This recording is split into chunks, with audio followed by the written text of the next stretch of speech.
What's up, Switch Gang? It's your boy Marlon back at it again with another podcast here. This is episode 5, and we have a new guest on the panel today. I'm English TV. Go ahead, man. Introduce yourself to the fans.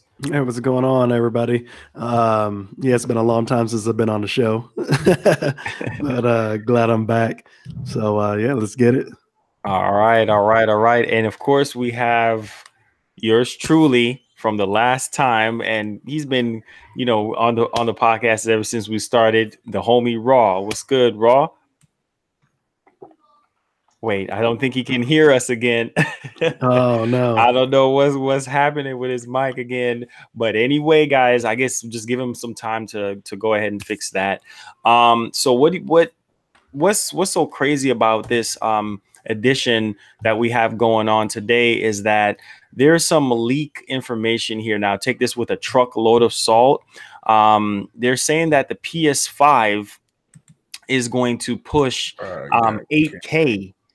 So what? Yeah. So we know the whole Google Stadia situation, right? That they say that eventually push for 8K and 120 frames a second. 120 frames per second.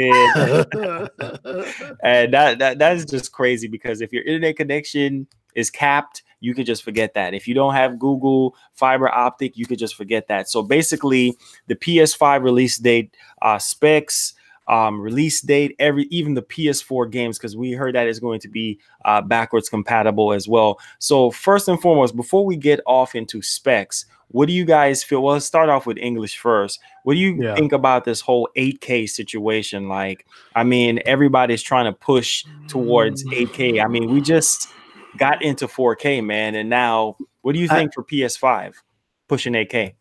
I think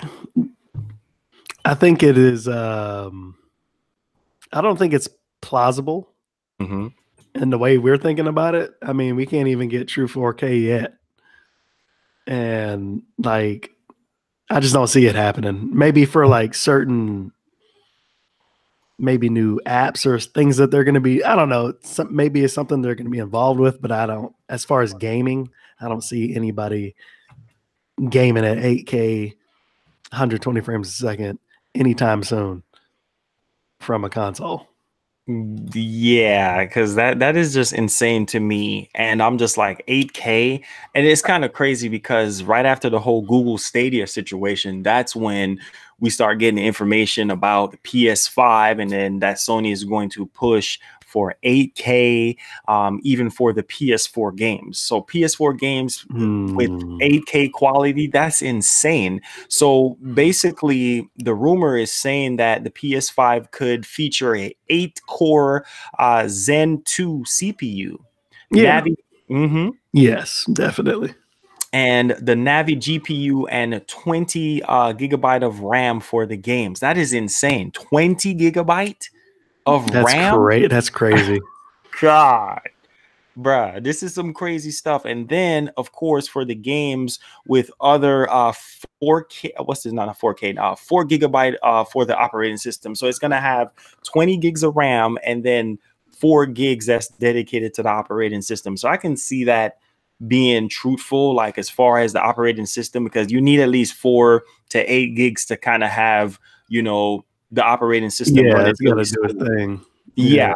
But here's the interesting part. Now, remember with the Google Stadia, they showed the PS4 and then they showed the Xbox One, and they're saying that the teraflops, it's doubled on the Stadia. Well, on the PS5, wait until you find out it's 13.8 teraflops. 13? Bruh, that's insane, bruh. How is this even possible? Like, what is the point? I don't know. That is just insane. Okay. I mean, I wish they would tell us real world things, kind of like that. Why don't they tell you, okay, you'll be able to do 8K, 120 frames a second, God of War 4. That's what they're trying to say. You see what I'm saying? Like, yeah. I wish they would be more specific. Like, okay, give me a real parameter. Are we talking about a video game or just its capabilities? Yeah, I would really want it, them to kind of dig in a little bit more, like give Yeah, us a little bit more detail on that. But as far as we know right now, they're saying that it can even go up to 14.2 teraflops. So that's insane. So that's like what, that's 4.2? crazy, dude. Yeah, that's like almost 3 point something more teraflops than what Google Stadia is offering. And that's crazy. And supposedly we should be getting 2 terabyte hard drive in the PS5 as standard. That Once should be it, standard, yeah, yeah. definitely. I mean, 2 terabytes is probably nothing. Just like how when they released, remember with the 360, they gave you a 20 gigabyte hard drive, and then Yeah, that was literally nothing. like what is that? So yeah, so 2 terabytes seems like a lot, but for the PS5 games, they might be a lot bigger than the PS4 games. So yeah, don't get fooled by that 2 terabyte. That's just how I feel about that 2 terabyte situation. I mean, at this point, I feel like we should be getting like 5 terabytes or 10 terabytes, but of course that's going to jack the price up. But I mean, these games are really huge. Look on the Switch right now with that whole 32 gigabyte storage. I mean, that's nothing. And then you got to go out there and get all these different micro SD cards Yeah, and what you have gotta. you. Yeah, Yeah, there's a lot of stuff you got to do. yeah, it's just a lot of stuff you got to do. So These I don't systems are know. supposed to be a one-stop shop. You know what Ex- I mean? yes, exactly. And with today's technology, the reason I don't understand why they're not. You know, That's what I'm saying. Like it's just I don't know. I don't know at this point, but hey, that's why they're trying to push this whole situation with the micro SDs, and they're trying to go up to a terabyte, but of course that's going to right? jack up the price. So I don't know. I think Nintendo should have offered us a little bit more as far as the price with the micro SDs or whatnot. But hey, now what's really concerning to me though with the PS5 is the release, like the not the release date, but the price. Like with all of this stuff packed in, the 8K PS4 games in 8K and 14 up to 14.2 teraflops, which is insane to me. How much all of this tech is going to cost? I mean, they got to still make it affordable so that people can purchase it, but I don't know. I Well, just don't know. it's definitely going to cost a lot. Let's just put it that way. I mean, that's why we're seeing so many different types of systems today, like, I mean, being offered because eventually they're going to have a poor system Mhm. and, the top of the line system. You know what I'm saying? Exactly. And everybody's not going to be able to have the same experience. True, true, You know true. what I mean? Hmm. They're basically that's what they're doing to us now. They're trying to get us comfortable with not having the same experience. True. That makes a lot of sense.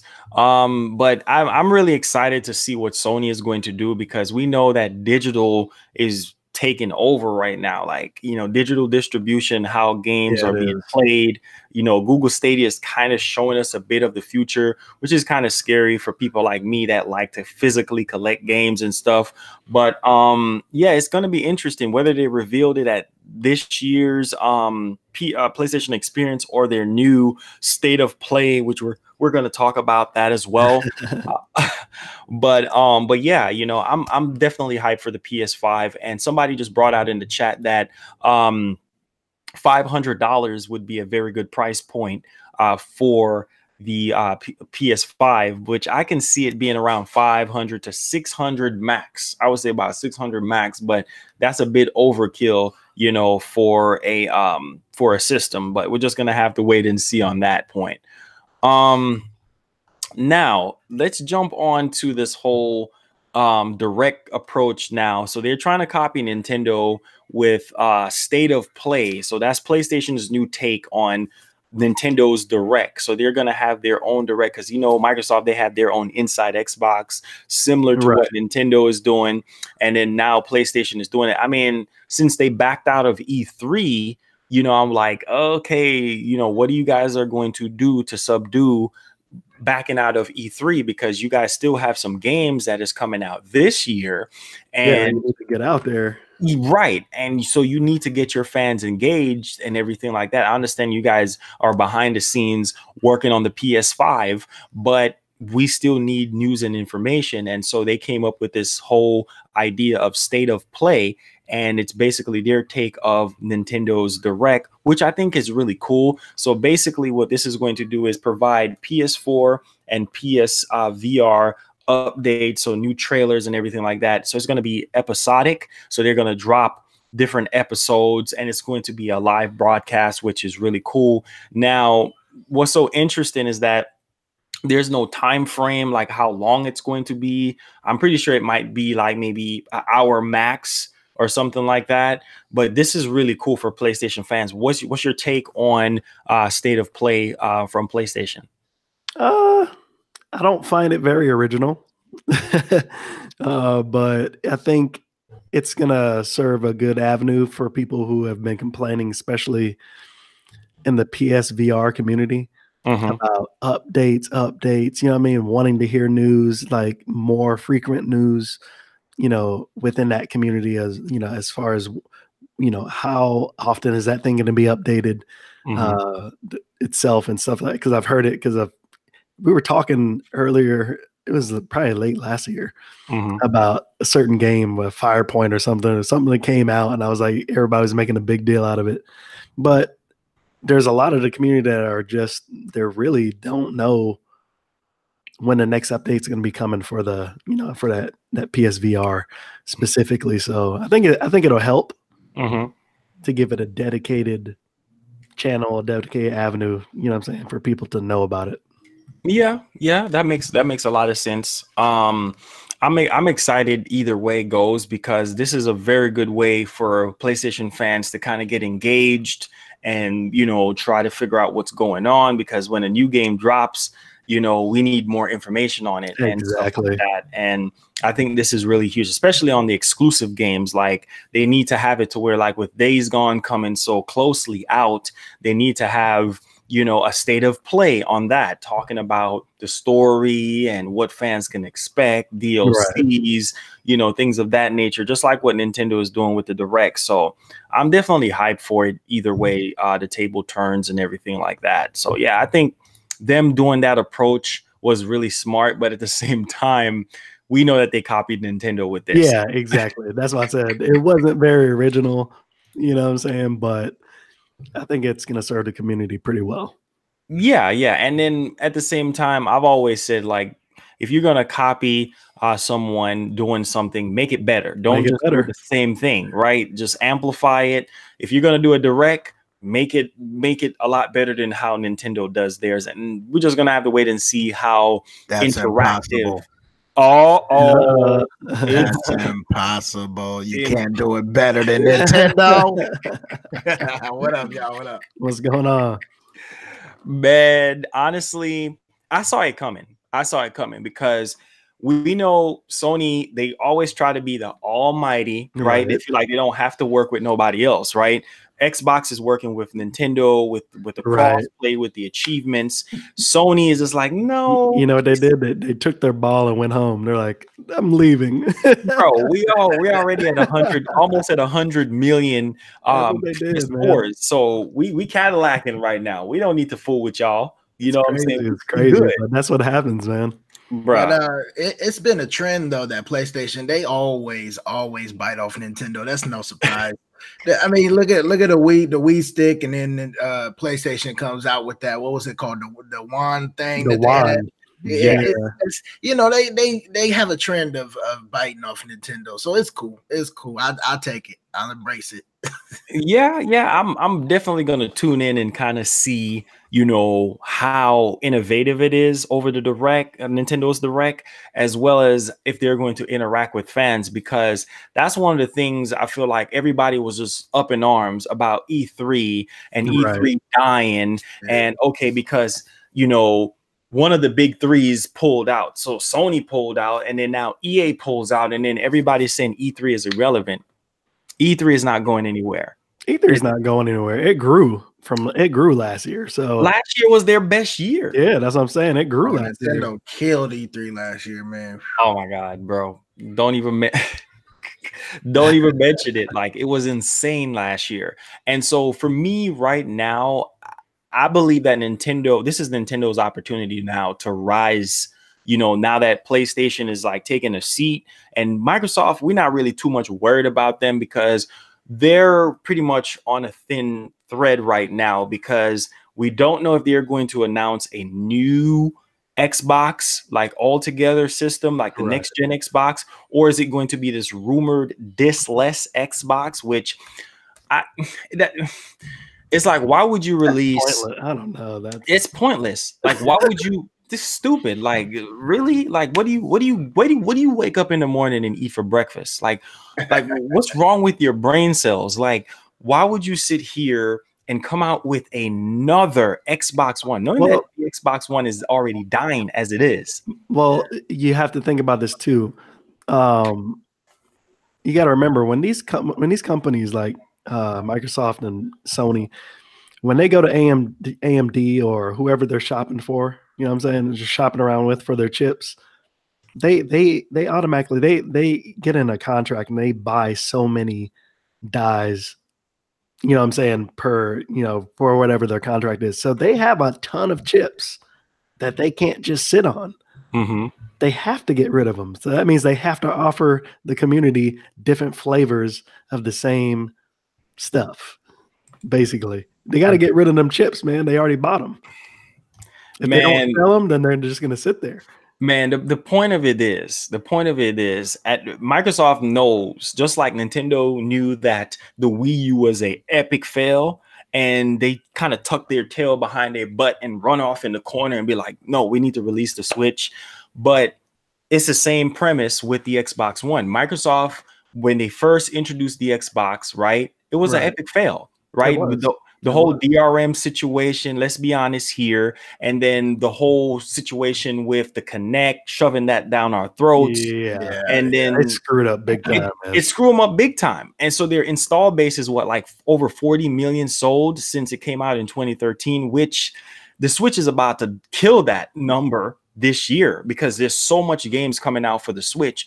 And I feel like hopefully Microsoft learns their lesson with learning about their fan base, because it's not about power, it's about games. Basically, you see what I'm saying? And if you don't have good games, all that power, you can have a car that's 1,000 horsepower, but if you don't have enough road to drive it on, what's the point? It's just going to sit there looking pretty. Like, no, just like the Xbox X, you have all of this more processing power, you got better graphics card, you got all of this stuff going on, but where's the exclusives to where's test it?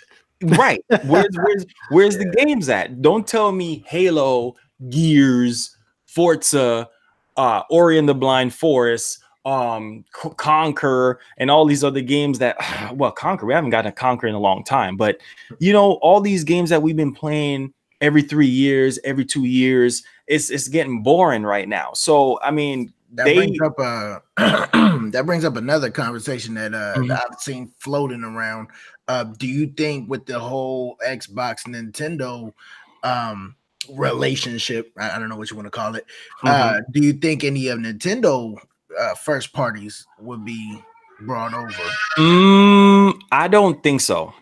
I don't think they're giving up that kind of. I don't think Nintendo gonna give them up, but it's been a speculation that's floating around with the whole camaraderie they got going on. It might be something in the future, but not right away. I see games like Mario Tennis, something like that, possibly making their way over there, but not anything like Zelda. No Zelda. Yeah, you're not gonna disgrace. Let me tell you something. Like you know why I think that Mario will never be on another system unless it's like emulation or something like that. But as far as like a Mario game on another system or another platform, I don't see that happening, because Mario is the face of Nintendo. That's what prints them money. So why would I sit here and put Mario on Xbox when I'm sitting here trying to sell Switches? Let's think like a salesperson, for instance.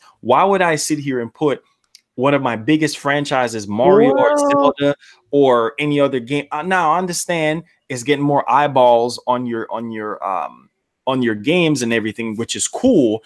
Hence why Nintendo needs to come up with a system just like what Microsoft have. Come up with a Game Pass approach. See, Nintendo have the games, but they don't use their brains. Don't use the brains. They don't use the brains getting the to games print the out money. there, man. Bro, they can print money. Give us a virtual console approach. Everybody is dying for a new virtual console on Switch. I'm tired of these NES games. Give us a subscription service that's built in with the membership and say, okay, Nintendo fans, here's the deal. You want virtual console? You want to play all Nintendo's old library of games, or do you want to play Wii U stuff? Just combine it all and let us choose. And I guarantee you, if they put like a subscription service separate from the membership, or if they built it in, trust me, bro, they will print money. If it's even $10 like what Microsoft is doing, or $5.99 a month, bro, you know how much Switches will be sold for people who is still, because there's people out there still don't have Switches and still on the fence, still waiting for Nintendo to get their act together as far as the online, because the online right now is pretty bland. I mean, what am I paying for? Just to play online, cloud save that's not even compatible with a lot of the games, or better yet, NES games that I really don't care about that I can just play on my NES that I got right now. So what am I paying for? Right? That's true. That's true. Nintendo needs to start thinking like a salesperson. Stop thinking like this old school Japanese mentality. Oh, we're going to release this and we're going to release that. No, they need to start thinking smart and thinking about their consumers. Now they have done a very good job. Reggie, shout outs to Reggie, because he understands the Western gamers. You know what I'm saying? He understands what we want and everything like that. But at the same time, just like how they came up with that direct situation, you know, offering us a pre-recorded video with news and updates, they need to do the same thing for the Switch. Because right now, honestly, I don't even play my Switch as much. I'm going to go out and say that I don't even play my Switch as much because it's boring to me. Like the infrastructure, the dashboard. Very isolated, man. Like it feels isolated when I play it. Like it really does feel like that OG system. Yeah. And when you pick it up, it's like it's just you in the system. It's like I'm online, but I don't know that I'm online because I don't, you know what I'm saying? I can't really reach out. Bruh, it's just talk to the next person. they need to okay, if Nintendo is a gaming company, right? And the Nintendo Switch is a gamer console, right? So they need to make it gamer centric, just like with the PS4, man. Now, Sony never got it right. The PS3's menu was a disaster. That little wavy crap in the background, it was horrible. Terrible, man. It was horrible. That whole PSP scrolling across, scroll down, it was so pale and bland. But on the PS4, it's so much better. Like they have improved it, and you can have custom background. You got the private chat. You got party invites. I mean, make it a social media gaming hub. That's what the Switch needs. And right now, I feel like that's not really their focus. They're just like, oh, no, let us focus on the games, which is cool. I'm happy that Nintendo is getting a lot of third-party games. They're getting a lot of first-party stuff that we really, really want on the system, but they have to fix that online because Mortal Kombat 11 is coming out, man, and that game is going to be straight flames on the Switch. I'm just saying. Now I don't have a problem. I don't have a problem with like the whole setup, the interface, the home screen. It is bland. I will give you that. It is bland. Yeah, go ahead. Wii U, go ahead. Sorry, I just saw that. Go ahead. Wii U gamer with a $10 donation. Keep up the amazing work. Thank you, Wii U. I really appreciate it. I haven't even seen the donation because I'm over here running my mouth. Thank y'all so much for the support. We're gonna pay more attention to the chat because I know YouTube's been glitching with the chat a little bit. But go ahead, Ro, I'm listening. No, I was just saying, if they plan to, I don't know if they talked about it or not behind the scenes, but if they raise the price, then I'm gonna have a problem. $20 a month, or not a month, but a year is a pretty fair price. I know we're not getting much, but it's not like they're charging us 60 for absolutely nothing. So if they start doing that, then I'm gonna be on your side with no, hold on now, Nintendo. Hold on, we need a couple things for the 60, you know. But for the $20 a year, I mean, it's $20. I'm not, you know, at a loss really with that. Am I a big fan of the NES? I could do without that little ROM simulator thing.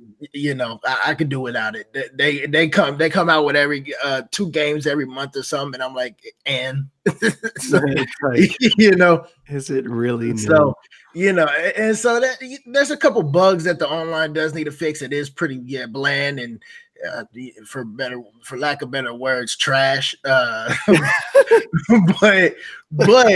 it's you know the old saying, you get what you pay for. Now, if they start charging us 60 for absolutely nothing, then I'm gonna be knocking on. Oh man, I almost said Reggie Fils-Aimé's door. He ain't in there no more. I'm gonna be knocking on Bowser's door. We're gonna be having some problems. Hey, the big man is stepping down to April, bro. The big man. He's still there. He's still there for a couple weeks. All right, well, the Reggie Fils-Aimé, you got a couple weeks to fix that.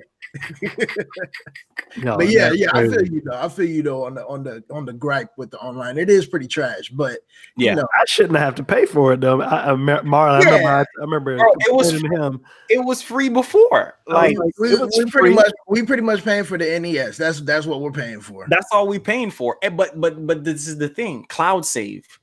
They made cloud save this big thing, but why doesn't it work with Splatoon? Why doesn't it work with Pokemon Let's Go? A game like Pokemon Let's Go, where saving is so critical. Saving. Come on, son. That doesn't make any sense. It's true. You know, so it's like, what are we really paying for? And so we're gonna give them until E3. We got what, 3 more months left before E3 gets here. They need they need to revamp that online, because right now, see, Switch is getting a lot of third-party games, bro.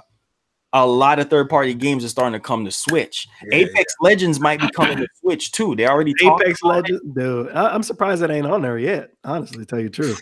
There's no reason why it can't. It'll come eventually. It can run. Yeah, it'll come eventually.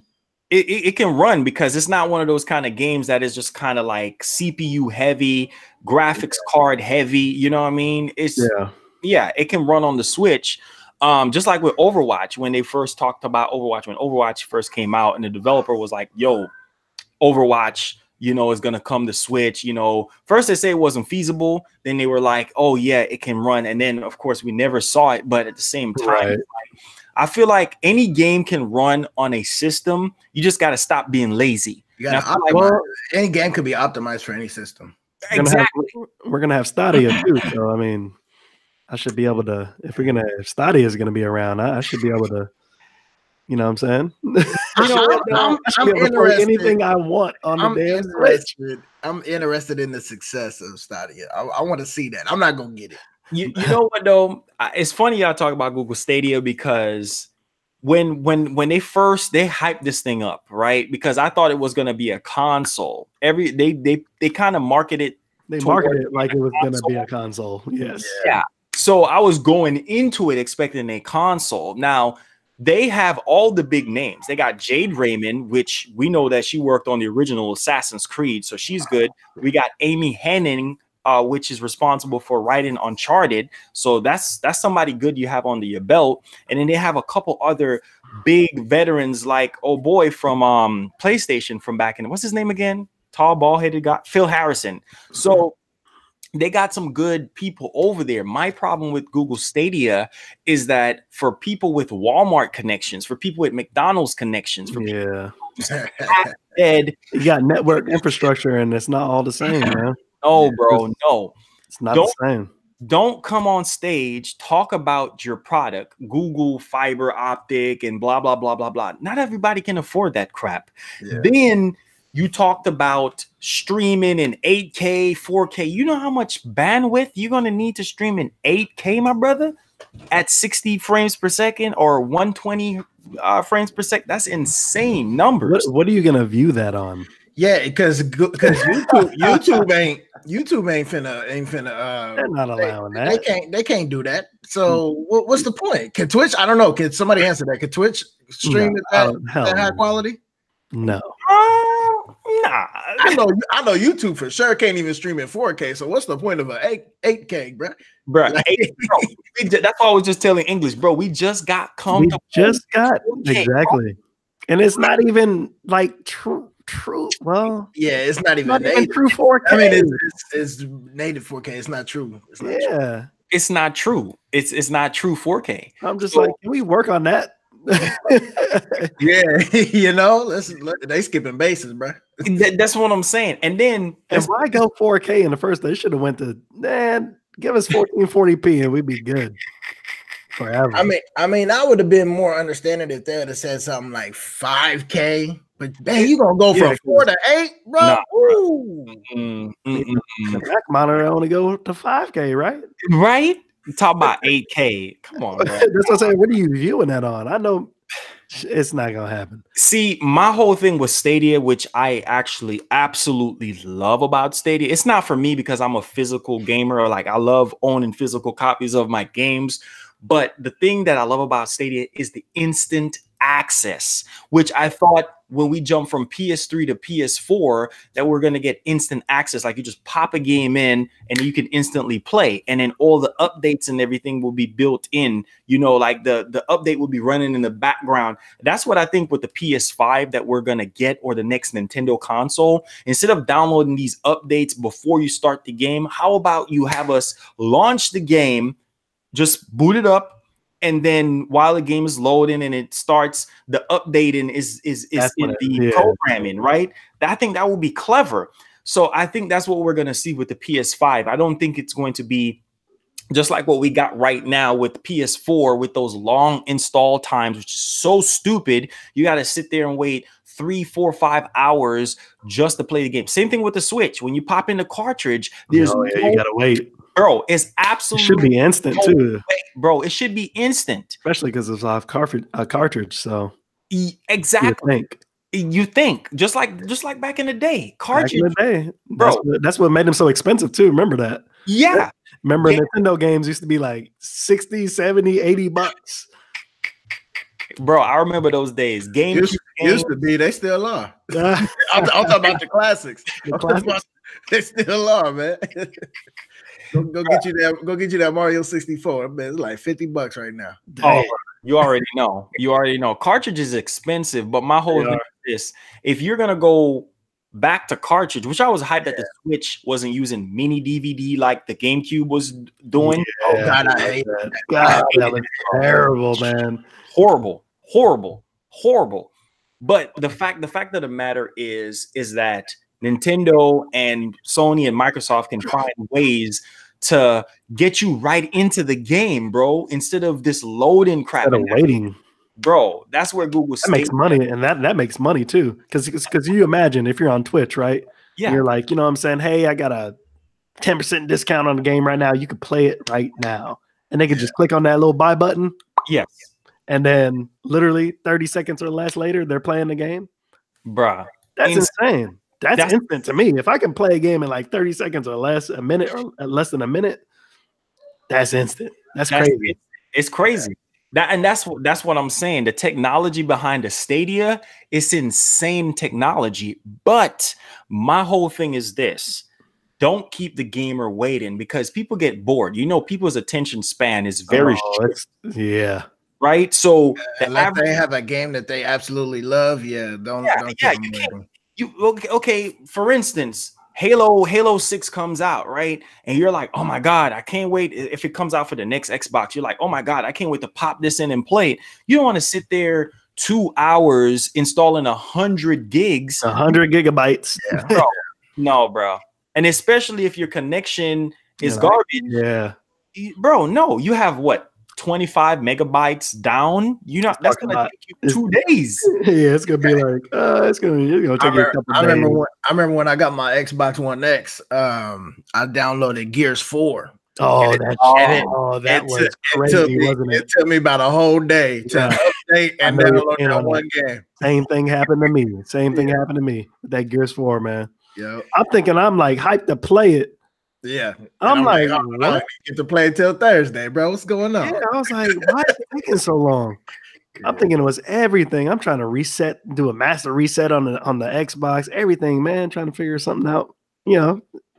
Bro, not so, Crazy. bro. It's crazy. Yeah. It's crazy. It's they have to fix that next gen. They have to fix that. Like, what's the point of even going to buy a physical game right now, too? It doesn't make any sense because you put it in and it still has to download a big chunk of information. They turned me off of Red Dead for that. I think Quiet Line was the one that told me, the homie Quiet Line said, bro, if you buy Red Dead physical, you still got to download it when you get home. I was like, oh, never mind. You sure do. I don't want it. I'm cool. No, thank you. It's just a turn off. Like I could perfectly good and well wait, such and such hours or whatever the case for a game to download. Do I want to? Heck no. But I can if I need to, if it's a game I really want to play. But I was just like, nah, that's a turn off, man. I'm cool. No, thank you. I'm done. Nope. Trust me, man. when you gotta offer preloading services, you know what I'm saying? that means something is wrong, man. I'm good. That means I'm good. You gotta figure out how to get the game from them through the infrastructure to us. As fast as possible. And Stadia looks like it's trying, or it's saying that it is. It's, to me, it's vaporware until it actually works. Yes, they were better off waiting, dude. They were better off waiting for a. They could have shocked everybody and did like a real announcement with people actually doing it. You know what I'm saying? Like, how cool would that be if they actually did that live? Like, if you saw some crap like that at E3 and they're like, hey, you're watching a streamer, you click on a button, boom, now you're playing the game. Right. Exactly. It would blow everybody's minds. They'd be like, are we watching is this fake? You know what I'm saying? They'd be like, is this fake? What are they doing? It doesn't make any sense, bro. But to tell us that, I'm like, oh, in theory, it sounds great. Yeah, I mean, in theory, it sounds amazing, but when you look at it from a on paper standpoint, it's just like, wow, this crazy, is, right? Yeah, it's crazy. The Stadia is for the rich and blind, bro. It's for the rich and blind. I'm telling you, man. For real. The bored rich that is like, I'm not gonna spend my money on today. That's who the Stadia. I'm cool. I won't be surprised if it fails, though. I'll give it 12 months because one thing I like that they do take these kind of like risks with tech. I mean, we've seen them do it a lot. I mean, Google Glass was like the really big one, but that garbage, but they brought a physical product. Thank God they didn't bring it to the market for everybody. Yes, but at least they're trying. Yeah, they're trying. I mean? They're trying. It's what like because what other company could take risks? Exactly. Right? It's Google. They got bread. They got stupid bread. So they can afford for the Stadia to fail. I'm just saying, it's not. If you think about it, a lot of their projects fail. True. Glass didn't work out. Glass. What was that? What was the last one that they had the little modular phone? Was the Ari or something like that? I don't know. Something like that. Yeah. That didn't work, but they keep taking the chances. Yeah. They keep taking the chance. Like I said, they got the money. You know what I mean? So I can look at this and be like, it's a great concept. Will it work? I doubt it. I'll give them at least 12 months before this is shut down. Exactly. But I'm not going to be surprised if it doesn't happen. Exactly. Now, the homie Raw used to work at GameStop. Now, GameStop is the next topic here, my brother, because I heard they got a revamp or something. Bro, no. Wait, go ahead. Break it down for me. I'm gonna break it down for you, Raw. Listen to this now. You used to work at GameStop, right? Now, listen to this. With everything that's happening in the industry right now, we heard Square Enix talk about it. We hear Sean Layden from Sony talk about it. We hearing Microsoft, Phil Spencer, talking about the whole all digital future. Now, Google Stadia is a much more like presented physical thing, right? Really gearing everybody's mind to an all digital future. So now that everything is going all digital, Why do I need your box? Why do I need and why do I need to go to GameStop? Now, here's another proof that GameStop might be sinking even more. Now, Raw, you used to work at GameStop, so I want to hear your thoughts on your crazy stories working at GameStop. Because remember, we promised that we're going to tell the fans. Yeah. We never got to do that. Yeah. PlayStation Store codes will no longer be provided to retailers. Bro, that's That's gonna hurt. PlayStation is gonna bury themselves. They're gonna end up burying themselves over this. That happens, man. These egotistical companies, they try to make moves that just end up killing themselves. I could name a couple YouTubers that have done that.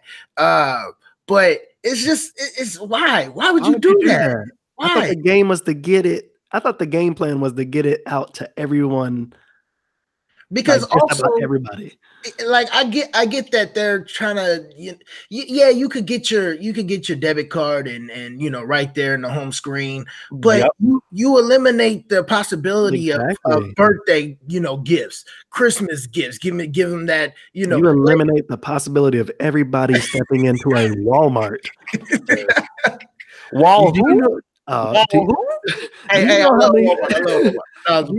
Do you know how many people walk into a Walmart, bro?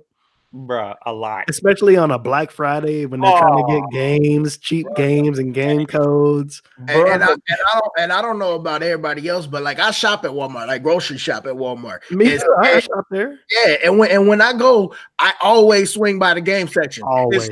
It's a habit. Yeah, it's a habit. It's a man thing to do. I don't know, bro. I don't even have to be looking for nothing. I just think maybe I might find something weird that only I might find walking through. Yes, quite. We're gonna talk about that now. Raw. Well, I want to hear what you have to say about your experience working at GameStop and how this PlayStation Store card will affect them, as well as Google Stadia as well. Because let's be honest, GameStop is sinking. So what's your thoughts, Raw, on working at GameStop? Was it a very good environment for you to work in? And also, being that you worked there before, how do you see GameStop surviving with this all digital situation? Well, first I want to clarify that I was at the bottom of the barrel. The whole, what would you call it? GameStop dilemma that the workers have, experiences with. I think those are more for the managers, the manager positions that have to deal with everything behind the scenes. But I do have a couple stories. Like there was one time where the general manager came in for about a week or so, a couple weeks, and my thing was when I started working there, it was right when the Switch came out, right? And I was pitching that Switch. Boy, I was slanging that mug left and right. And then I was sell a Switch, and Splatoon and Mario Kart was on top of it. I was slanging them things around. And then the general manager was like, first of all, their whole policy is pitch your passion is what they would tell us. That's what I love. Nintendo Switch, it's new, it's fresh. That's what I'm gonna pitch. Pitch your passion. I'm pitching it. General manager gonna tell me, hey man, you need to stop telling people to buy the Nintendo Switch. You need to start telling them to buy such and such. I was like, hold on, bro, what are we doing here? Are we not pitching our passion? Because I was selling them, bro. Like I wasn't just like, hey, buy the Switch, all right, buy. Like I was selling them. They were flying off the shelves. And so, it's a little bit of, kind of weird stuff going on behind the scenes of GameStop that a lot of people won't even see because they're not in that environment. But as far as the PlayStation, not putting the, is it all PlayStation digital sales? Is it PS5? Is it live? Everything? Yeah. Mm-hmm. So that's gonna hurt. That's gonna hurt PlayStation. Yo, Marion, he funny dude. that's gonna hurt PlayStation. And on top of it, GameStop, it's gonna drown their sales even more. I did hear an article that they're gonna start focusing on used games. I don't know if that's gonna save them. But we'll see. But as far as bro, I'm sorry to inject. I don't think that's gonna save them. Bro, wait, let me straighten up my. They're gonna start focusing on used games. We're gonna start focusing on used games. I heard an article saying the new CEO was gonna start focusing on used games, bro. And he said that was gonna bring them back. Bro, I don't know if that's gonna bring it back, but we'll see how that goes. Bro, let me tell you something about GameStop used games real quick. Bro, there's absolutely no point in their used games. $54.99, bro. I might as well just put what's the point more. That's what I said. Used game, like that doesn't make any sense. Best Buy, what they offering with the whole gamers program, elite program, that was so dope. The Gamers Unlock program was so dope because you save a lot of money. Yeah, I heard they did with used games, but they shut it down. And my whole thing is with GameStop is like your used games are stupid. Like it's pointless. Like I might as well just get the new copy now. If it was a $10 difference or $15 difference, I can see it making sense. That's a deal.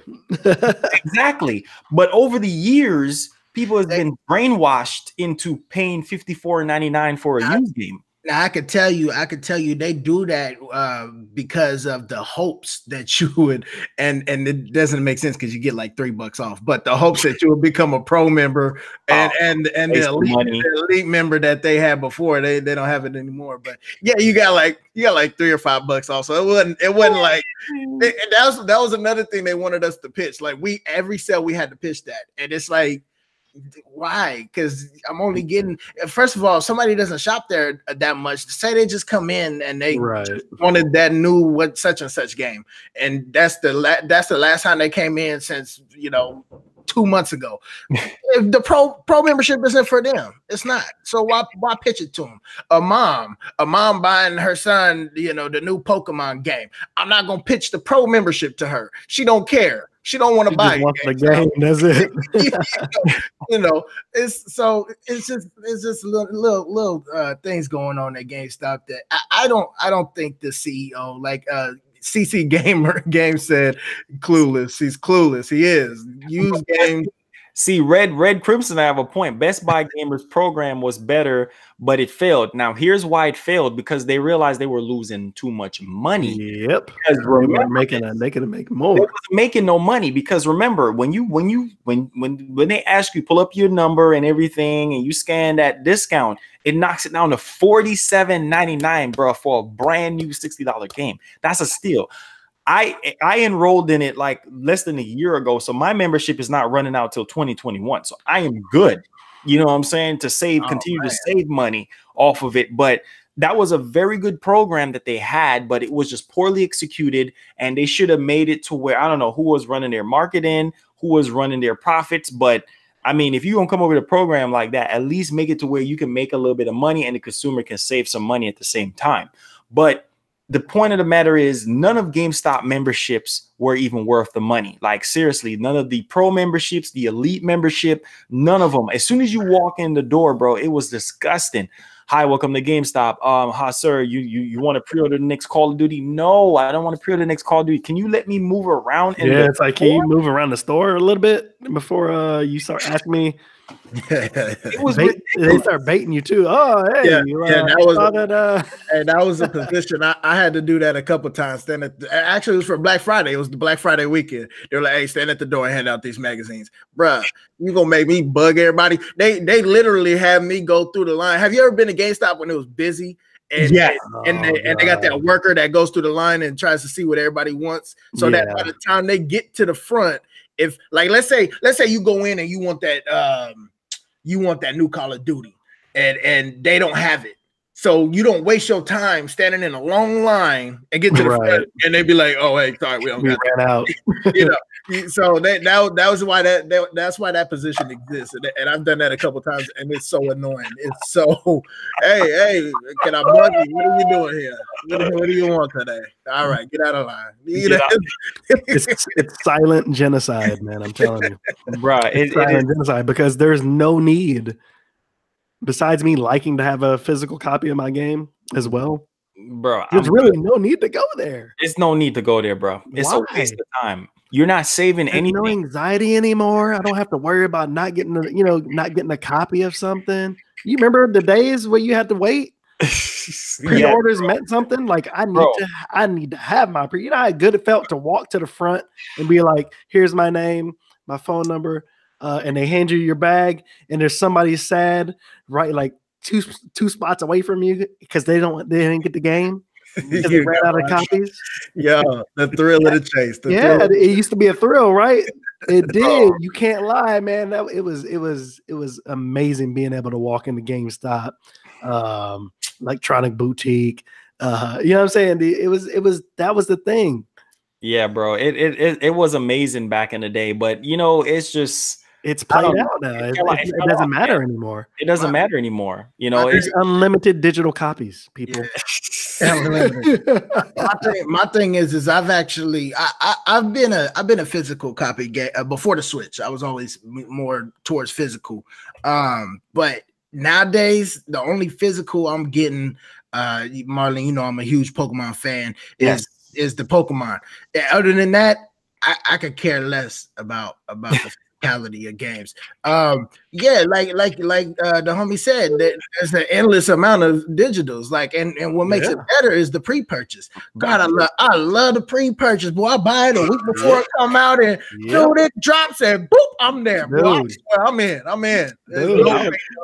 There's no driving home from the store with the anticipation. I can't wait to play this game. Can't wait. Nope. I'm there, man. I'm on it. So you know, I think I've got the digital has grown on me. It's grown on me the past couple of years, and that's what I have a couple physical copies, but the majority. And another thing is just the accessibility, and just thumbing through the menu and boop, it's right there. Right. I ain't got to switch out the cartridge, nothing. No this, nothing there. Right. It's a horrible experience. Like one of the comments we just got, remember trading in a game at GameStop that was like a year old and I only got 99 cents credit. What the heck, bro? I'm telling you, they turn around and sell it right back to you in your face for $2 less. Bro, it's ridiculous. It's ridiculous, bro. I had and I don't want to make fun of him because he had some form of autism or something. He had something wrong with him. But when I was working at GameStop, boy, he came in and he was like, "Hey, I want to sell a bunch of DS games," and I was like, "Okay, you got them? Go get them. I'll scan them for you." Okay. Get one second. He goes to the car. Boy, he comes back with a sack full. It was like 20 DS games, bro. No box. So I had to sit there and hand type every single time. Going. And bro, I typed in like 3 of them, right? I typed in 3 of them and they were going for like 10 cents, bro. They were old DS games that were going for like 10, 20 cents. And I told him, I was like, yeah, every game is coming up like 10, 20 cents. Do you still want to sell them all? Because you still want to do this? I wanted to ask him before I went and indulged in those titles. And so he was like, yeah, that's fine. I'll go ahead and sell them. I was like, God dang it. all right. Dang, I gotta finish typing all this in. Yo, it was a pain. That reminded me. What you said reminded me of that experience. That was funny, bruh. Like my cheekbones and my back of my head hurting. It used to be like getting a new pair of Jordans, man. I'm telling you, bruh. It used to be like that. It used to be like, I got mine. Did you get yours yet? Nah, they still sold out. I felt that way with the Switch when the Switch came out. I couldn't find it nowhere. No, I sold out. The Switch was sold out. I bought 3 the first month, bro. I couldn't get one from nowhere. I got lucky though. You know what made me mad is people around me kept talking about it. Oh, the Switch is awesome, man! I did this. Oh, Zelda. Oh! I was like, dude, if I keep hearing about a Switch, dropping it in. It's funny how you can always find something when you don't want it. Yes. But when you want it so you bad, can't get it. Yeah. And you can't get it, man. I'm looking cross state. I'm trying to drive to Greensville to go get a Switch. I know. Because I wanted it so bad. And I was mad because I couldn't find it. It's crazy, bro. It's crazy. So here's the thing though.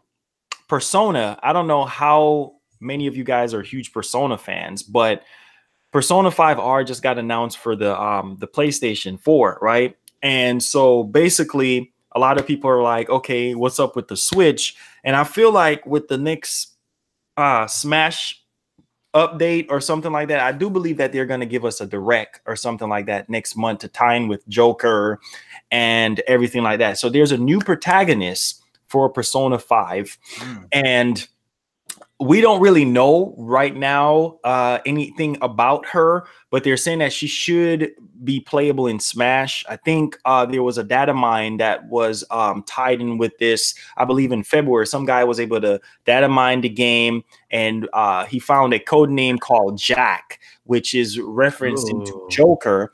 And then Jane was the next one. And so they looked at the Persona 5 Royal trailer and they saw the new protagonist and they're like, oh, well, this is starting to add up now. So could we see this new protagonist in Smash? Or they're saying that could it be an alternate costume? So what do you think about that, Raw or English? First thing I thought of was an alternate skin when you brought it up. Or an assist trophy. It could be either one. I don't think they're going to give it its own character slot just because they've already announced that we're only getting 5 DLC characters, and I doubt they're going to use 2 on Persona games, especially if one's not coming to the Switch. You know, if it comes to the Switch, then maybe it happens. A possibility. But, you know, with that still up in the air and we don't know what's going on with that, I would bet to say alternate skin. Like kind of like how they did Bowser Jr. And they might have other characters too, not just her. They might have other alternate character skins. Yeah, I can see her being an alternate skin, but as far as like a unique fighter, that's gonna take up spot for the other characters that Sakurai promised us for the DLC.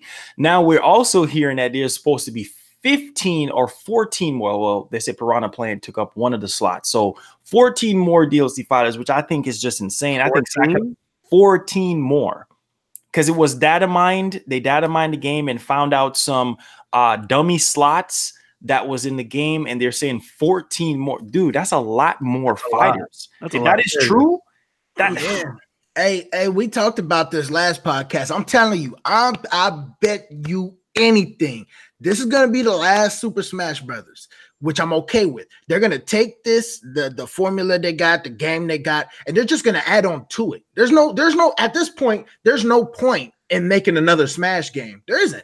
It's Ultimate. What else are you going to do, Sakurai? Keep adding the characters. Keep adding characters, adding stages, modes.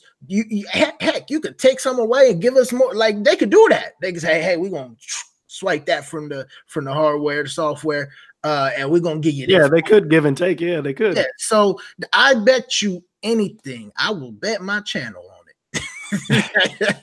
That this is gonna be the last Smash. They called it Ultimate for a reason. Sakurai go take you a nice, well-deserved rest. Get those bones healthy, Pauls.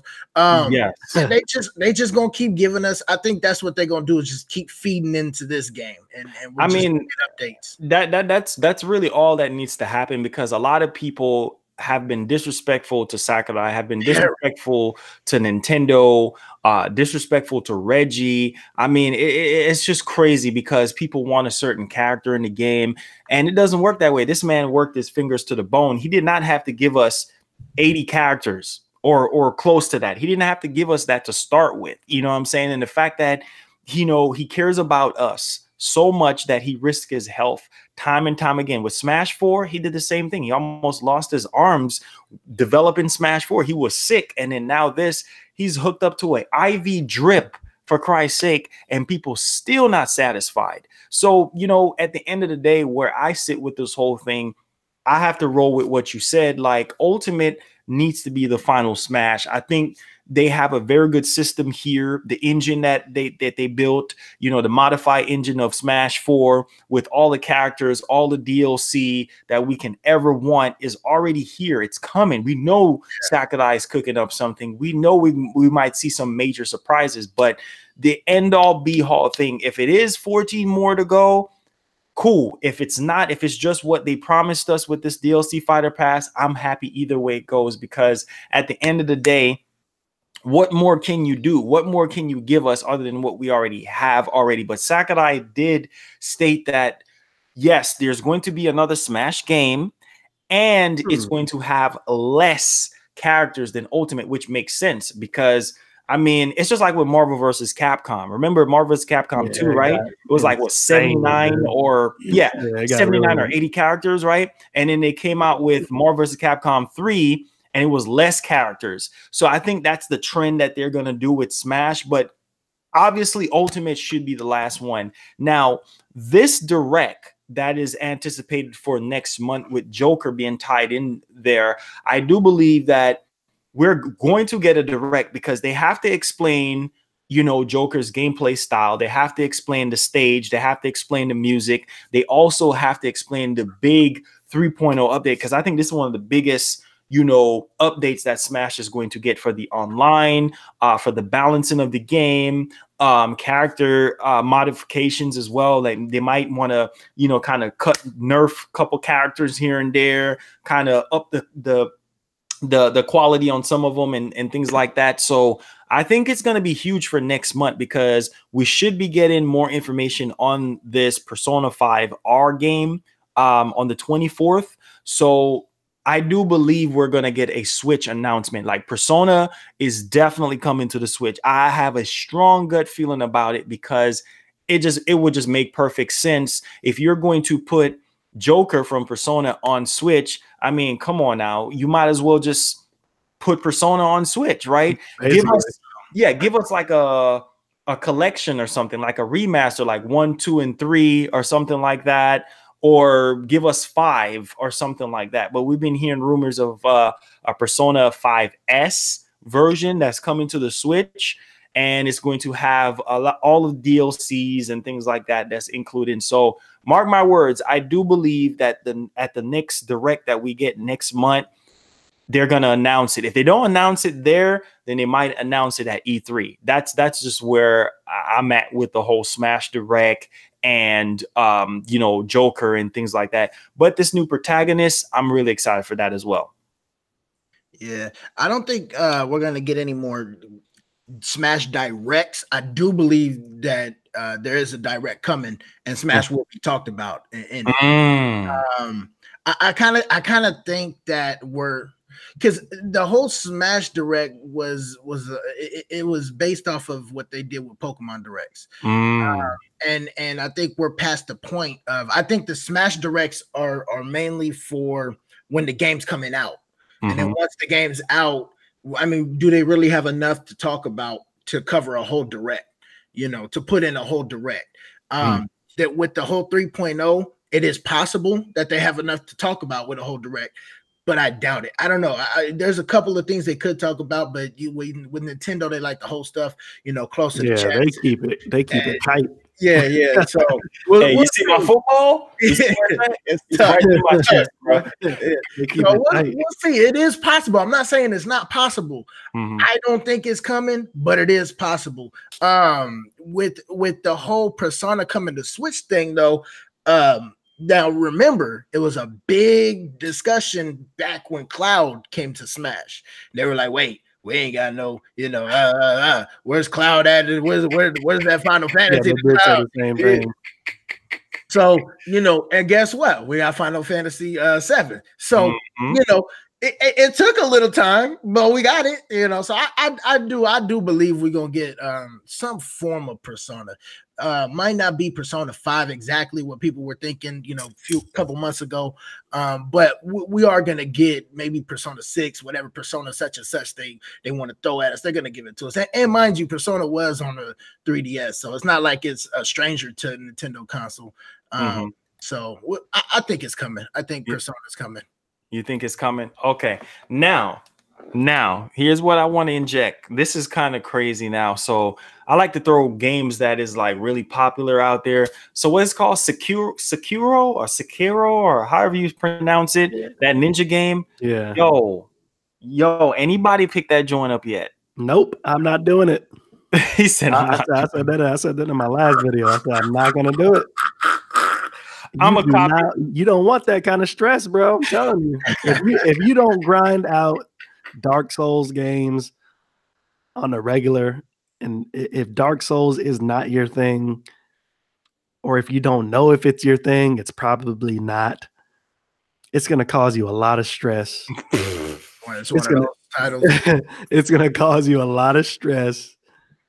You're gonna be very angry. You know what I mean, many times. And you know what? I think it's funny to see other people stream it, because you can tell the streamers that are playing it that play Dark Souls games, and you can tell the people that aren't. That is true. So mad, and it's just, to me, it's funny. I'm just like, hey, I'm glad you're going through the stress, and I can watch you, because I'm not gonna do it. I'm not gonna do it, man. That game is like Call of Duty level stress. I mean, first of all, I said it in my video too. I said, why would you want to stream a game that you're gonna constantly die over and over and over? You're gonna be looking at the screen like, I don't even know why I started playing this for y'all. Man, but see, that's how bad it is. I mean, it's a good game. I'm sure it's a good game, but that's how difficult it is, man. It's gonna be a difficult game. It's a Souls game. Yeah. It's definitely it makes them very challenging. Oh, you get hit once, boom, you're going back to the beginning. It's like that's how it is. Drop them off. Trust me. It's crazy though. I don't know about it this morning. I think I saw you post about it this morning. You said something about, do y'all want me to stream this game or something like that? Yeah. I posted on there yesterday. And I was laughing. I said, I'm tuning in for that one.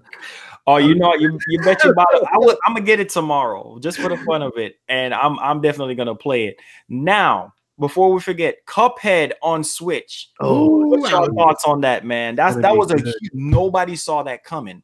Besides that 2D Zelda game, nobody saw Cuphead coming, bro. I saw it coming. No, I didn't see it coming. But what's your thoughts on that, guys? Cuphead. It's an amazing move. Yeah, it's funny that you bring that up, because I'm looking at my Discord and somebody just posted a picture of Cuphead coming to Smash. That would be dope. Yo, the developer for Cuphead, he said that he wants Cuphead in Smash. He wants Cuphead. Yeah. What's your thoughts? It's funny because that video, that when that stream hit, man, and it had the little time ticker at the beginning, I was like, wait, no way, because it kind of, I got the vibe of Cuphead. Yeah, I was like, what is this? And then when the dude came up talking about pouring milk, I saw the mug and I was like, bro, this is Cuphead. I was like, this is Cuphead. And so, it was a brilliant move. It was a no-brainer. Cuphead deserves to be on the Switch. It's definitely a good let's go on a road trip. I'm gonna have my Switch in the back seat. I'm playing some Cuphead. You see, it's definitely fit. I'm telling you, in on the Switch. It's a brilliant move. Brilliant move. Yeah. Nintendo is pleasantly surprising me a lot lately. Yes, with the moves that they're doing now. I just wanted to go back to being that one console that I need, man. I know. Oh yeah, I want to be able to walk around and play the Division 2, any game I want that's coming out, and be like, oh, that's coming out next month. I want to play that on the Switch. I know. I want to have a decision to make. See, now here's the thing, which I think would be genius, is if someone can come up with this, or Nintendo can come up with this and work in collaboration with the company with a Game Pass like approach, where you can play any third-party game that you want on Switch, but for a lovely price of $15 a month or $10 a month. So you can play Division, you could play Grand Theft Auto, you could play. I think that would be genius. That would be pretty crazy. That would sell Switches, because there's a market for the Switch. There's a market for PS4. There's a market for Xbox. So I feel like for the Switch, the market part that's genius about the Switch is that you can take it on the go. You can take it anywhere. Yeah. Right. So basically, if they come up with a program like that, a lot of people would buy Switches just to play those big AAA games on the go. So like Division 2, man, I would love to play it on my PS4. I would love to play it on my PC, but I'm good. Right, because we know the Epic Store is pretty much taking over the PC side of things, but Bruh, I feel like there needs to be a gray area when it comes to things like that for Nintendo, because a lot of developers are on the fence right now. They don't want to develop certain games, certain third-party games on Switch because, oh, it's not powerful enough. Panic Button makes all things possible on Switch. Look at Doom. Doom 2016. Crazy. Insane game, but it's on Switch. So don't sit here and tell me that it can't be done. It can't be done. Come on, look at Doom, bro. It looked good on Switch too. That's what I'm saying. Yeah, it does look good on Switch. I think that maybe there's a rebuilding process that we're seeing happening though.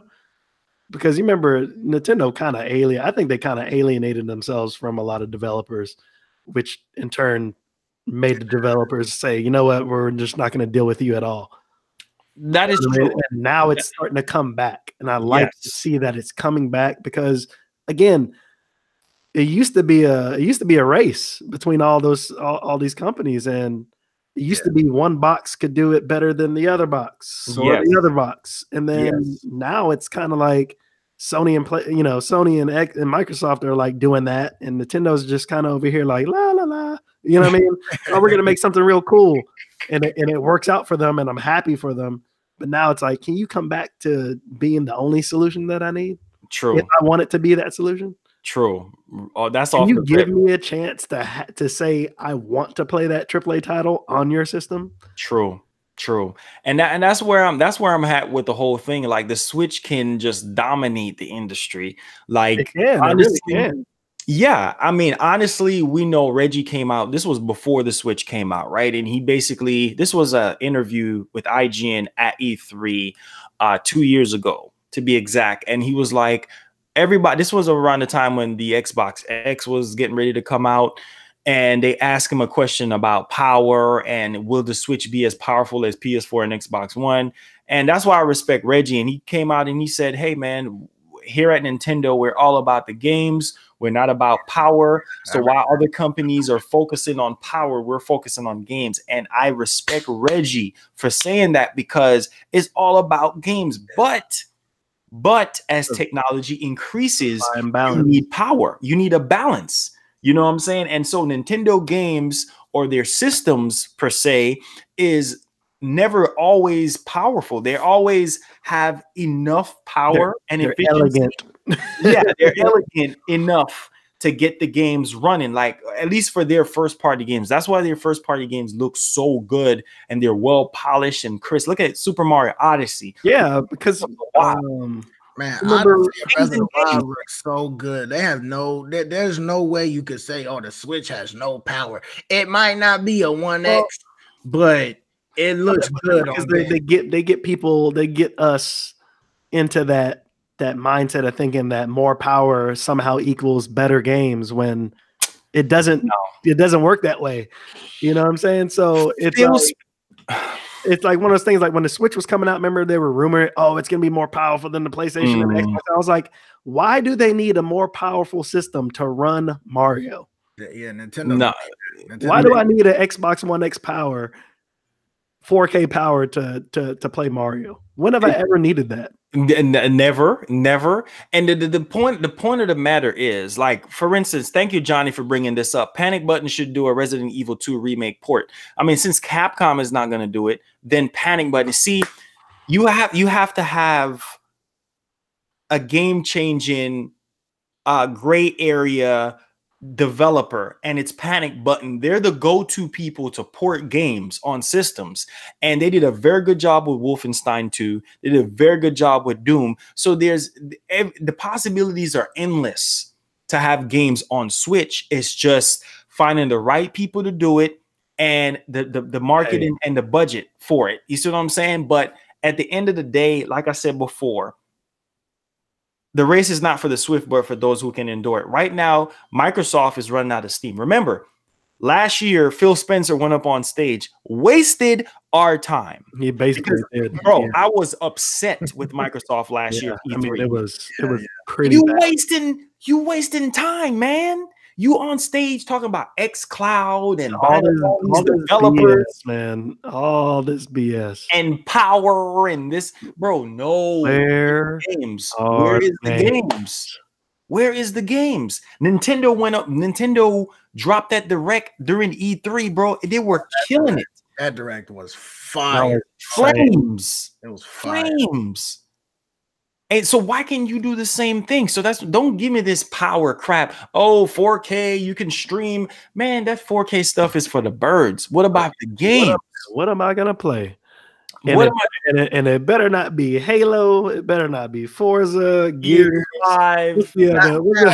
Now I'll tell you this though. I'll tell you this because I got and I think you do too, Marlon. Right? You got a 4K TV, and I had the Xbox One X, and I played Fighters on there. I played Monster Hunter Worlds when they came out. They looked dang good, bro. They looked so good. It did. But that's not the cream of the crop to me. That's not what turns me on. That's not what I'm not like, oh, I need to have the best picture quality.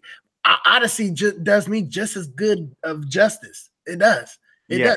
I'm cool with it. I'm cool with that. It looked darn good. For a Mario game, Odyssey was amazing. Yeah, it was beautiful. Breath of the Wild had a couple frame rate drops, but other than that, all in all, it looked amazing. Yes.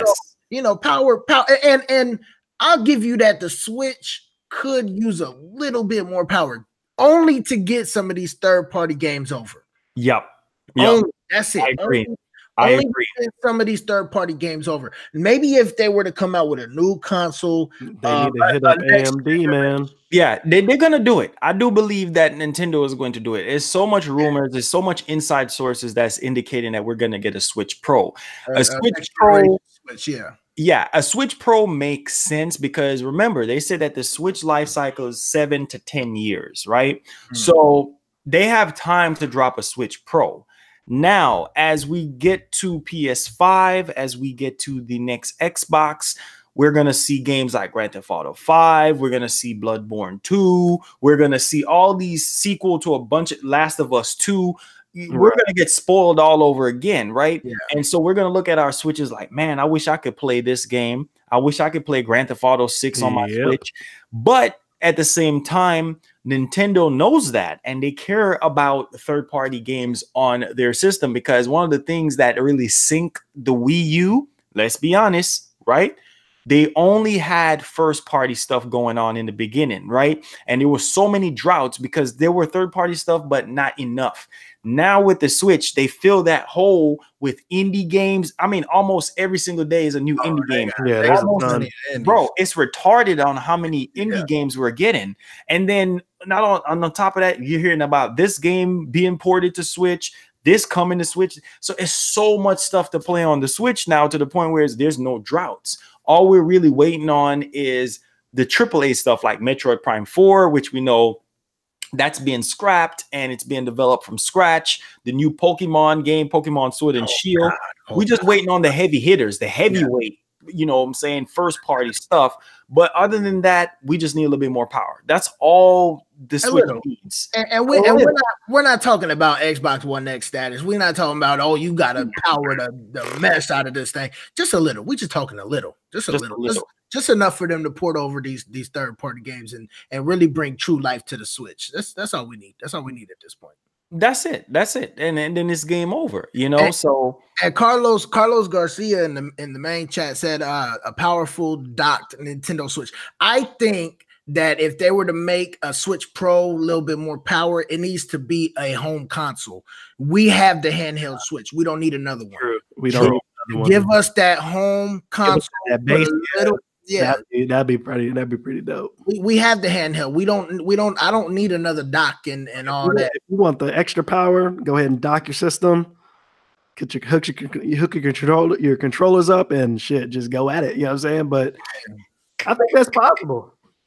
Yeah, I mean, I think it's possible. That's pretty smooth. The point of the matter is Nintendo. It's gonna happen, but I feel like now is not the time for a Switch Pro. I feel like right now, not right now.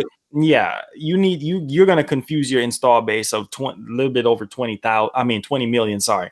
So what you really need to focus on right now is your first party games, getting more third party games on your console, and your online. Those are the three main things you got to. Online needs to be number one. That needs to be the number one focus is the online. And I say fired. Yeah, I say give us the Switch Pro. I'll be back. Y'all have it.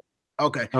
I say give us the Switch Pro home console around 2020, 2021. Give us around 21, late 2020, early 21. And that's dope too, because all they got to worry about is hardware. They don't have to worry about interfaces and all. You know what I mean? Screens and they pretty much got the ground floor covered. They just got to optimize it. They got to modify what they already have, and whenever that's dope. And whenever you want that extra boost in game quality, you hook it up. Hey, I'm getting it. I'd get it. Yeah, they definitely need to figure something out with these third-party titles. There's absolutely no reason why. Well, I know Persona ain't a third party, but there's no reason why Persona can't come over. Stuff like that. Yeah. Some of these other games, there was a big problem with the FIFA, the 2Ks.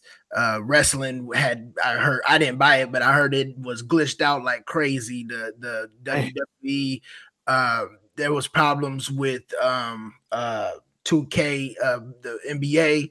So some of these third parties, like, they just need to optimize it better, and a more powerful system could bring that to the table.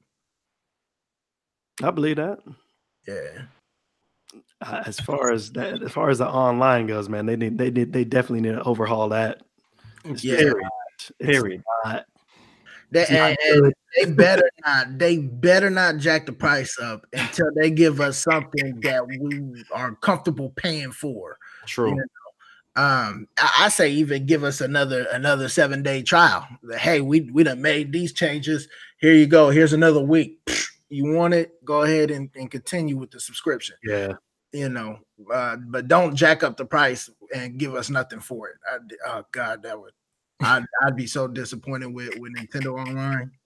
I know it, bro. It's gonna get better. I mean, they just have to listen to the community and just basically give us what we want, and everything will be okay. Because right now it's dry. I mean, it's like, dry stale bread without no butter on it. Like it's just we need some flavor. We need something. You know what I'm saying? Like it's just put that Lowry's on it. Put that Lowry's on it. There you go. We need to get that Marvel, man. That Ultimate Alliance. Ooh, that's gonna be. We have a release date for that? I don't think they gave it a release date yet. Oh, I can't wait for that, bro. That game is gonna be flames. I need that Astral Chain to have. Astral Chain. I needed to have online because I know a few homies in the Discord are like, "Oh, let's go! Can't wait for that one." So, bro, I need that one to have online. Real talk. Most definitely. I can't wait, bro. I'm hyped either way. The coin goes. Now. Here's my question for you guys, right? And this is kind of crazy because Mortal Kombat 11. I love the way how Ed Boon is dropping the characters left and right just randomly and everything, which is really huge. And so right now we got 2 new characters that got revealed, right? So we got Shanti's son, and then we also got my man Noob. And this Mortal Kombat is shaping up to be the best Mortal Kombat game, not just from a gameplay standpoint, but from a graphical standpoint, also good. From the story, because Shao Kahn is back, right? Shang Tsung. Oh yeah, and Shao Kahn. Yeah, Shao Kahn is back. Shao Kahn is back. So I feel like what really concerns me about Mortal Kombat 11 is the balance with the game. Like, okay, I want every character to be, I want this to be ultimate, just like with Smash. I want this to be the ultimate version of Mortal Kombat. Like, just include everybody in there, and just make the game a little bit more balanced, because X was cool, but it just felt unbalanced to me. The story was kind of, it wasn't so good. Chopped, right? But this story seems like it's going to be really good because Shao Kahn is in there. Now what concerns me about the Switch version, of course, it's not going to look as good as PS4 and Xbox One, but that online, bruh, that online better be on par, man. I put my head down. I'm gonna let y'all have it on this. The online concerns me. Same features. Better have that same. It's gonna have the same features, but that lag, bro. I mean, I don't know, man. You're talking about well. I think that's gonna be the deal breaker. That's gonna be a deal breaker. Game, and latency and lag, man, is just not something you need. Well, I think the LAN adapter can fix not 100%, but could correct some of that lag. True. I could see that happening. I could definitely see that happening because that's something that I know Sack and I talked about with Smash. You know, make sure that you plug the LAN adapter, and the LAN adapter, it works somewhat in Smash, but it's still a lot of lag going on with that game. Like, it's crazy. Everybody in my Discord, we all have it, and we don't experience like lag, but input lag is something that it hasn't corrected. There is still some input lag, but as far as like the actual match lagging out, we don't get that. We don't get that at all. So you know, it does work to an extent. Okay. They should do silent surveys for these things, man. I know. And really get their clientele base and say, hey, yeah, you know, would you play Mortal Kombat, 11 on our console? And if not, or if so, what are your concerns? True. What are your concerns? Yeah, I mean, and take it back and tally it up, what the concerns are, and what you could do to fix those things. Because honestly, I don't see anybody playing a competitive game on a Switch simply because of perceived lag. and that's a fair concern. That's a fair concern. You know what I mean? And that's my only concern. That would be the only concern. If they could fix that, or even if it's even a problem, then they need to. That would be the major concern, because you're talking about esports. You're talking about, you know what I'm saying? You're talking about a lot of people that would be alienated from not playing. You know what I'm saying? Imagine how many people that would bring to the console, to the Switch. It'd be insane if something like that could be, remedied or put in place. Yes, to ensure gamers that, hey, if you want to be a competitive gamer, you can definitely play it on our console. Exactly. That's the selling point that they really want, because see, Nintendo is shying away from this whole kid-friendly approach to just having limbs being ripped apart and all of this stuff happening with Mortal Kombat being on your platform. I mean, that's huge, because then you get a lot of people to cross over. Somebody mentioned if I'm getting the Scorpion's mask, I was supposed to get it, but it's sold out. I think that's just for diehard MK fans. I mean, the mask, I think it's wearable, but again, like I said, $300 for collector's edition, man. Oh, you better be going pro, bro. You better. Bro. I'm only spending that on Pokemon. Because if I get on your channel and I see you live streaming looking like trash, I'm gonna make fun of you. I'm gonna make fun of you. Yo, straight up. Telling you, for real. Ain't nothing worse than like some of the IGN videos where they begin. I'm like, who did y'all get to demo this game? Get one of them thirsty fans out there that want to play, that been waiting for this game. Why you go get the dude that I don't know. I've never played a game before. Being dumbfounded. Hey, Mega Boy X says Persona 5 is coming to PS4. Straight up. Word, bet, say less. See, there you go. Straight up. Like I said, for me personally, I'm excited for MK. I'm always excited for it. But the thing is, I just want, if you're gonna put that on a Nintendo system, like I said, and it's Nintendo's fault, because I know that they should have delayed the online. They delayed the online in the past, and they're like, oh, it's not ready. I feel like this online should have been delayed altogether. Keep letting us play for free like we've been doing, and it probably wouldn't be so bad. But the fact that you released the online, it still needs not a little bit of work, a lot of work. Yeah, that needs to be done. We got absolutely nothing as far as I'm concerned, because the NES, I don't even go to that. So as far as I'm concerned, we got a whole lot of nothing that we're paying for. So yeah, should have just kept pushing it. And no value, absolutely no value at all whatsoever. And that's the point that I was trying to drive home is Nintendo. Like, we need value. Look at Sony. They learned their lesson with the PS3 when the PS3 first came out and they started their online. It was garbage, right? And it took them to start the PlayStation 4 and really understand what the gamer wants. That's why I love Sony, because they really take the time to focus on what do we gamers care about the most, right? And just not just gamers, but any consumer. If you have a business, it's all about serving the customer. It's all about value, you know, and that's just with any genre of life, whether it be YouTube or office business or whatever it is, or a video game company. It's all about value. If I don't see the true value in something,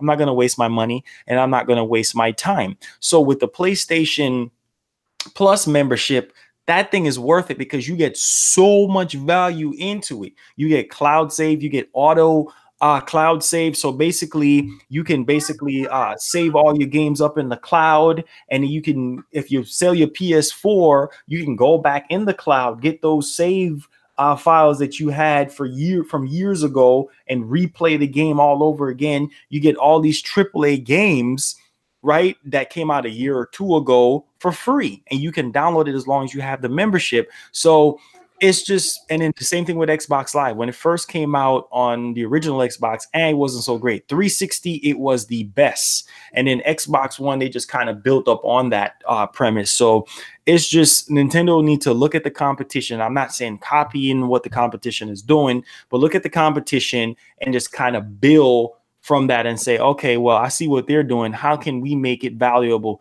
And all they need to do, don't just give us NES stuff. Give us like a full-fledged game. Like, give us a Wii U game every month or something, or give us a Switch game every month. It might not be a new Switch game. It could be an older Switch game. People will still see the value in that. Yes, the price might be up a little bit more, but we need to see value. And that's what's killing it for Nintendo right now, is that there's no value in the online. There's no value right now in this whole play. I'm gonna play it at home and I'm gonna take it on the go. Yeah, no, if you could do that, it'd be dope. That would be dope, because there's really not a lot of games right now. I mean, yes, we have Smash, we have Breath of the Wild, we got Super Mario Odyssey, we have a lot of other games on the way that's coming out this year. I'll say within the next 4 or 5 years, the Switch is going to be unstoppable. It's unstoppable now, but I feel like in the next 5 years, the Switch, ain't nobody can touch the Switch, because by then they're going to have a much more powerful Switch out, and all the big games, Metroid Prime 4 might be out by then. I mean, they'll have tons of third-party games on there. The online be way better, you know, hopefully in the next 3 or 4 years. So I think by then Nintendo will get their act together with the Switch and everything like that. So that's just where I'm at. The reason why they rushed, and they rushed it, is what they did. They rushed the online. They pushed it back a little bit, but when September last year came, they were like, we need to get this out now. Why? Because Smash is coming in December. That's why they rushed it. It was because of Smash. They knew people were going to buy Smash. People were buying Switches at the beginning of the year when Smash got announced. I've heard it. I heard it. When they got announced, people, oh man, I have homies. Hey, bro, I just bought that Switch. Yes, they said Smash coming out. And I'm like, all right, cool. You know, so they rushed it because of Smash. I think that was a big mistake. It was a cash grab. That's all it was. They wanted to get everybody that bought a Switch for Smash. They wanted to get that quick $20. Come on, Nintendo, $20. You rushed a whole program for a $20 cash grab. Come on, Nintendo, we got to do better. We got to do better, Nintendo. So, you know, I'm hoping they're behind the scenes optimizing it and breaking it down and ironing it out, so that we can have a better online experience. But yeah, that's why they rushed it, was because of Smash. It turned out to be a fail. I'm not completely mad because it's only $20. So I you know, cloud save, I don't really care too much about it. I could, if I get it, great. If I don't, it's cool. Like, yeah. So I don't feel like I lost anything. Now, if they would have charged me 60 or more, I would have been a little mad. Like I said earlier, I'd have been a little mad. But $20, I'm not really tripping. The only thing was they shouldn't have rushed it. It was a quick $20 cash grab. I can't get over that. Come on, Nintendo, iron out those details. Give us better online, and you'll stop hearing us gripe about it. Period. Just listen to the fans, put out surveys, get off into the community, stop isolating yourself from working with YouTubers, stop working with the bigger YouTubers, and open up your not creators program. That's dead. I meant their ambassador program, because I used to had they still have my channel in the not creators program, but the brand ambassador, where they'll send you E3 badges, they'll fly you out, they'll send you games. They need to do that with almost every content creator out there, no matter what the size of your channel is. Give more content creators more games to play, like send them codes, and because the more people you have talking about your game, the more sales you get, the more publicity you get. Right. So stop isolating yourself. Stop looking at the iJustines and the Lamar Wilsons and the Edicas and all these other bigger people, and start focusing on the smaller guys. Send them codes and reach out to people, email them. What do you guys think about this? Have your community managers jump into the chat and interact. I feel like, bro, if they do that, if a lot of companies do that, trust me, they'll sell more, right? And they will have more people talking about their games. Bro, YouTube is growing. YouTube is not, you saw what they said on the Google Stadia presentation. They talked about how much billions, there's over 200 billion gamers in the world. That is insane, right?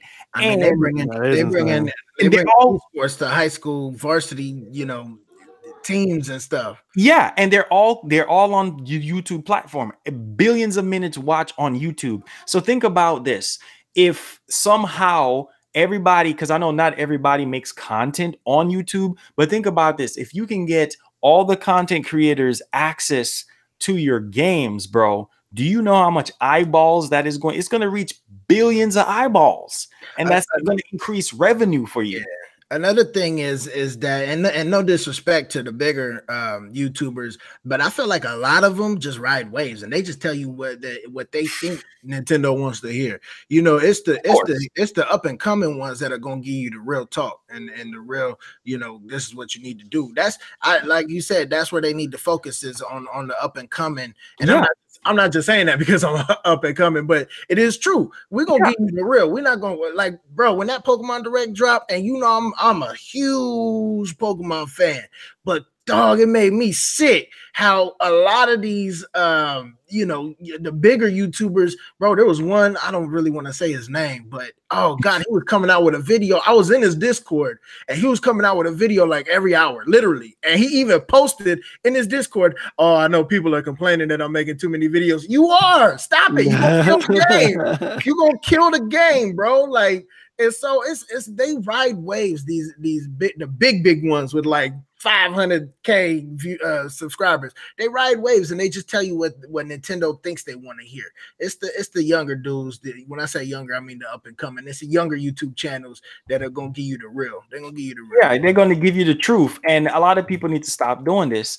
I've been a journalist since 2005, because before I started YouTube, I built my own website, and I've been going to E3. So I see both sides of the spectrum. I see from an insider spectrum, where we see everything behind the scenes, and I see the outside approach of it, from a consumer standpoint. And so when you're looking at both sides of the fence, you're like, wow. But when you just send in games just to one set of crowd, man, it's just not fair. You know what I'm saying? So because I have 1,000 subscribers, or because I have 12,000 subscribers, you're not going to send me the game. Or trust me, when you reach out to PR companies like Activision, Bethesda, they act like their stuff don't stink. They like, we don't have enough copies to go around. But let me have 1 million subscribers, or 10 million subs. You won't even have to contact them. They'll contact you. They'll contact you.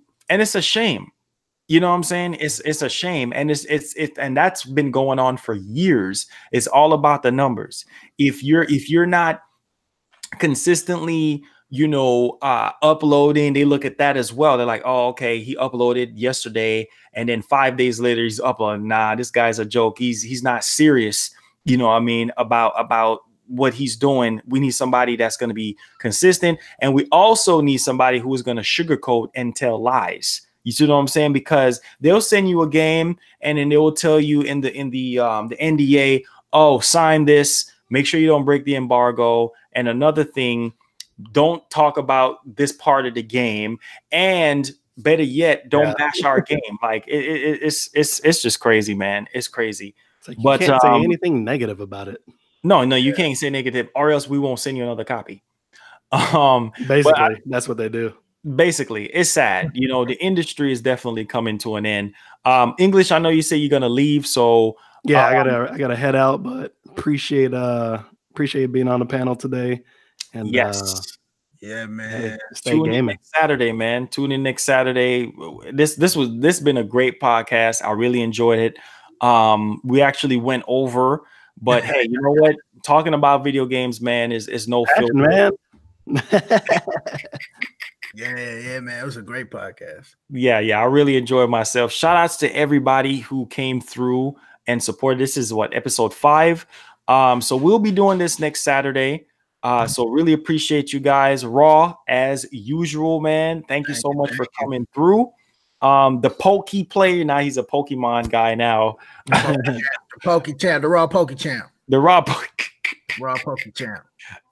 So thank you guys so much for tuning in, and we'll definitely do it. We're gonna have a set time for the podcast every Saturday. So we'll definitely have both guys here on each of the podcast episodes, and we're going to try to get this on iTunes. We're going to try to get this on Mixer. We're going to try to get it out there more so more people can listen to it and things like that. Which English, I'm going to get with you on that as well. See if we can get it on more platforms so people can start listening.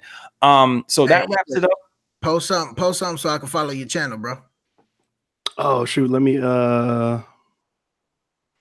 my bad, Marlon. I ain't mean to catch you. Hey, man, don't no apologies. Did y'all see the chat inside the Google thing? Oh, yeah. Yeah. I put it in there. I got it. Okay, cool. So appreciate y'all. Love you guys so much. And thank y'all for the support. And we'll catch y'all next Saturday, man. All right, guys. Have a good one. Yeah, have a good one. Peace.